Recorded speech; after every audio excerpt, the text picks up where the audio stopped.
नमस्कार मित्रों, history research point में आप सभी का स्वागत करता हूं। झारखंड पीजीटी हिस्ट्री की सीरीज चल रही है। झारखंड पीजीटी हिस्ट्री की टेस्ट सीरीज चल रही है और यह वर्ल्ड हिस्ट्री चल रहा है। विश्व इतिहास का यह दूसरा वीडियो है। विश्व इतिहास की टेस्ट सीरीज का यह दूसरा वीडियो है। वर्ल्ड हिस्ट्री मॉक टेस्ट संख्या 2। देखिए मित्रों, झारखंड पीजीटी इतिहास के प्रति जो भी लोग सीरियस हैं, जो भी लोग गंभीर हैं, वह लोग हमसे बिल्कुल जुड़ जाएं। झारखंड पीजीटी इतिहास के लिए कोर्स लॉन्च हो चुका है। यह जो पूरा कोर्स है, यह आपका 699 रुपये का कोर्स है। ठीक है, 699 रुपये का कोर्स है, जिसमें ancient history, medieval history, modern history, world history संबंधित लेटेस्ट वीडियो मिलेंगे, लेटेस्ट वीडियो के नोट्स मिलेंगे, वन लाइनर सीरीज भी मिलेगी 5500 क्वेश्चन की, और यहाँ तक कि आपको ancient history, medieval history, modern history, world history संबंधित 2000 क्वेश्चन की टेस्ट सीरीज मिलेगी, वो भी फुल व्याख्या के साथ, और सबका पीडीएफ मिलेगा। लगभग 699 रुपये में आपको 100 प्लस पीडीएफ मिलेगा, 100 प्लस पीडीएफ मिलेगा, और परीक्षा होने तक हम आपके साथ रहेंगे। और यहाँ तक कि मैं बता दूं, वर्ल्ड हिस्ट्री या ancient history, medieval history, modern history, world history संबंधित जितना भी मटेरियल आपको मिलेगा, जितने भी पीडीएफ मिलेंगे, या विश्व इतिहास के लिए, चाहे प्राचीन, मध्यकालीन, आधुनिक इतिहास के लिए जितना भी सीरीज मिलेगा, वो सभी 100% लाभकारी रहेगा, 100% लाभकारी रहेगा। और यह ध्यान रखिएगा, यह अन्य आगामी परीक्षाओं के लिए भी इंपॉर्टेंट रहेगा।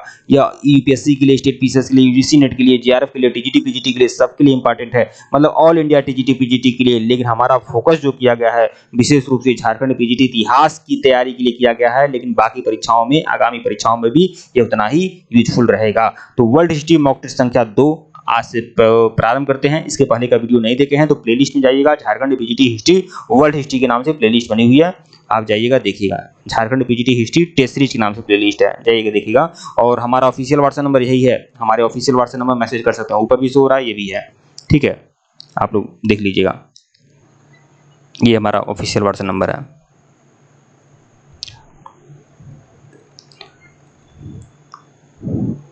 आइए शुरुआत करते हैं टेस्ट सीरीज संख्या 2।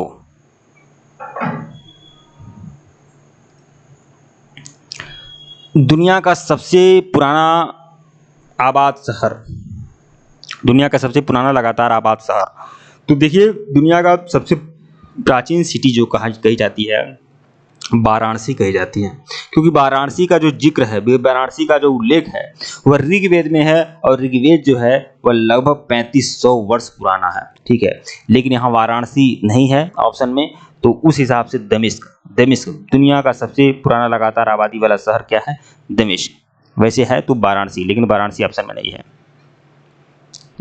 दमिश्क को अक्सर दुनिया में सबसे पुराना लगातार बसे हुए शहरों होने का दावा किया जाता है, और सबूत व्यापक मात्रा में है। 9000 ईसा पूर्व में एक बस्ती में मौजूद है। हालांकि क्षेत्र के भीतर दूसरी सहस्राब्दी ईसा पूर्व के बड़े पैमाने पर निपटान के लिए कोई सबूत नहीं मिले हैं। चालकोलिथिक काल में यह लगातार बसा हुआ था, मतलब ताम्रपाषाण काल में। प्रश्न संख्या 12 देखिएगा, वेद-अवेस्ता पवित्र पुस्तक है, तो वेद-अवेस्ता किसकी पवित्र पुस्तक है? भाई पारसियों की है, जैनियों की है, यहूदियों की है, बौद्धों की है। तो किसका पवित्र पुस्तक है? वेद-अवेस्ता। तो वेद-अवेस्ता जो है पारसी लोगों की पवित्र पुस्तक है।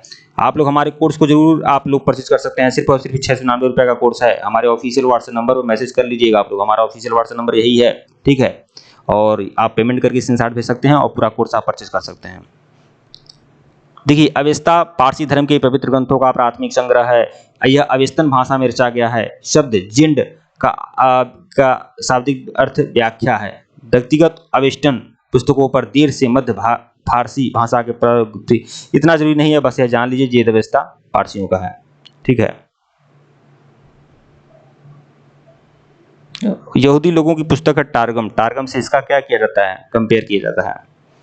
प्रश्न संख्या 13 देखिएगा,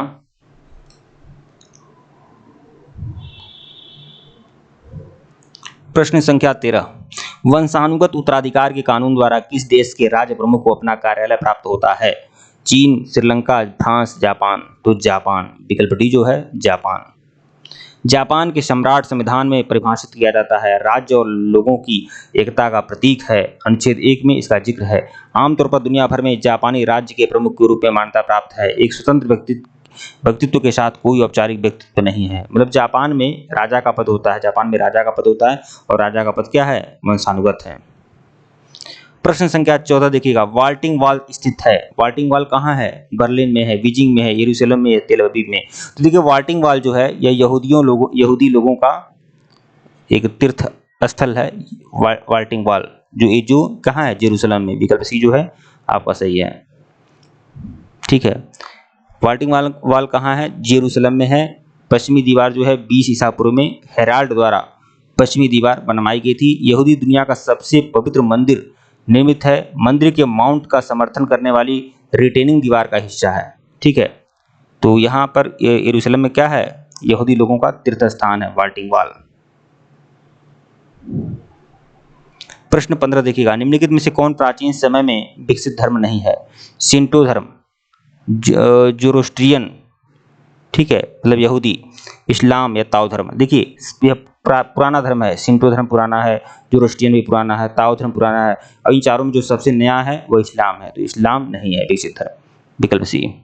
अधिकांश धार्मिक इतिहासकार इस्लाम को 622 ईसा पूर्व मोहम्मद पैगंबर द्वारा स्थापित किए जाने के रूप में देखते हैं। यह लगभग 570 से 632 ईस्वी तक रहे। मक्का में धर्म की शुरुआत हुई थी। देवदूत जिब्राइल ने मोहम्मद का पहला रहस्योद्घाटन पढ़ा था।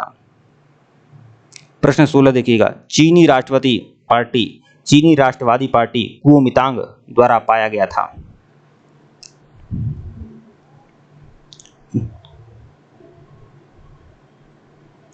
अगला देखिएगा, चीनी राष्ट्रवादी पार्टी कुओमितांग द्वारा पाया गया था। कुओमितांग ये पार्टी का नाम है, चीनी राष्ट्रवादी पार्टी कुओमितांग द्वारा पाया गया था। किसके द्वारा बनाया गया था, चियांग काई शेक के द्वारा, चियांग काई शेक के द्वारा। विकल्प सी जो है वह आपका सही है।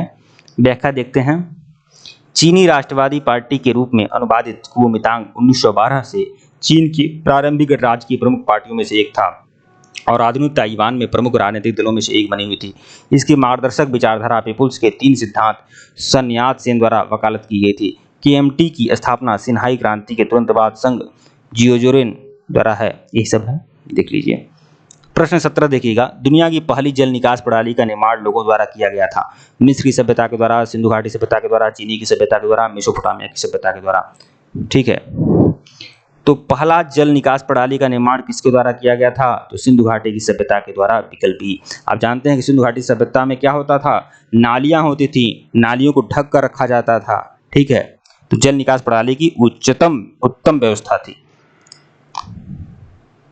सिंधु घाटी की सभ्यता ईंट प्लस सड़क के किनारे जल निकास प्रणाली बहुउद्देशीय घरों से बनी हुई थी, जो अन्य काश युग की सभ्यताओं में सिंधु के लोगों की कमी थी। सिंधु घाटी सभ्यता को ड्रेनेज सिस्टम काफी उन्नत था, नालियां स्लेब से ढकी हुई थीं, घरों से पानी बहकर नालियों में चला जाता था।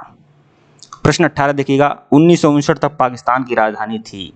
1959 तक पाकिस्तान की राजधानी क्या थी, तो राजधानी कराची थी। ठीक है, सबसे पहले जब पाकिस्तान बना था तो पाकिस्तान की राजधानी क्या थी, कराची। ठीक है, 1959 में जाकर राजधानी कौन बनी, इस्लामाबाद, ये बनी। कराची पाकिस्तान का सबसे बड़ा शहर और मुख्य बंदरगाह है, वित्तीय केंद्र है, साथ ही सिंध प्रांत की राजधानी भी है। 1947 तक पाकिस्तान की स्वतंत्रता के समय कराची को पाकिस्तान की राजधानी के रूप में चुना गया था, जिसमें उस समय आधुनिक बांग्लादेश भी शामिल था। 1958 में पाकिस्तान की राजधानी कराची में रावलपिंडी और 1960 में नवनिर्मित इस्लामाबाद स्थानांतरित कर दी गई थी। प्रश्न 19 देखिएगा, चीन की मुक्ति के समय चीनी कम्युनिस्ट पार्टी का अध्यक्ष कौन था। चीन की मुक्ति के समय चीनी कम्युनिस्ट पार्टी का अध्यक्ष कौन था, तो माओ जेदांग जो था चीनी कम्युनिस्ट पार्टी का अध्यक्ष था। चीनी कम्युनिस्ट पार्टी का अध्यक्ष कौन था, माओ जेदांग। इसी के नाम पर ही माओवादी कहा जाता है, कि जो माओ को समर्थन करते हैं, माओवादी जो उनके सिद्धांतों का समर्थन करते हैं। अप्रैल 1927 में कुओमितांग और चीन की कम्युनिस्ट पार्टी की सेनाओं के नेतृत्व में चीनी राज्य की सरकार के प्रति वफादारी के बीच चीनी गृह युद्ध लड़ा गया था। माओ त्से तुंग चीनी कम्युनिस्ट पार्टी के नेता थे। प्रश्न 20 देखिएगा, पेकिंग का पवित्र स्थान क्या है, ताओ धर्म, शिंतो धर्म, कम्युनिस्टवाद, यहूदी धर्म, क्या है। लाइन पे रहिएगा, तो देखते हैं। देखिए, तो इसमें होगा पेकिंग का पवित्र स्थान क्या है। पेकिंग का जो पवित्र स्थान है वह है कन्फ्यूशियसवाद। पेकिंग का पवित्र स्थान कन्फ्यूशियसवाद है, कन्फ्यूशियसवाद, ये चीन के दार्शनिक थे। ठीक है, देखिए पेकिंग मतलब बीजिंग में पेकिंग है, तो पेकिंग कम्युनिस्टवाद का पवित्र कन्फ्यूसीवाद का पवित्र स्थान है। कन्फ्यूशियस थे, तो कन्फ्यूशियस का जो का दर्शन होता है कन्फ्यूशियसवाद कहा जाता है। और ये कहाँ के थे? पेकिंग के थे। यह 500 ईसा पूर्व कन्फ्यूशियस के नाम से मशहूर किंग फुत्सु द्वारा स्थापित किया गया था। इसका पवित्र पाठ द एनालिटिक्स कहा जाता है। इसका पवित्र पाठ क्या है? The analytics. ठीक है मित्रों, वीडियो को लाइक और चैनल को सब्सक्राइब करेगा, टेलीग्राम बिल्कुल ज्वाइन करेगा, लिंक डिस्क्रिप्शन में दिया गया है। अगर इसके पहले का वीडियो नहीं देखे हैं, प्लेलिस्ट में जाइएगा, झारखंड पीजीटी वर्ल्ड हिस्ट्री के नाम से प्लेलिस्ट बनी हुई है, प्लेलिस्ट में जाइए और सभी वीडियो को देखिए। धन्यवाद आप लोग को।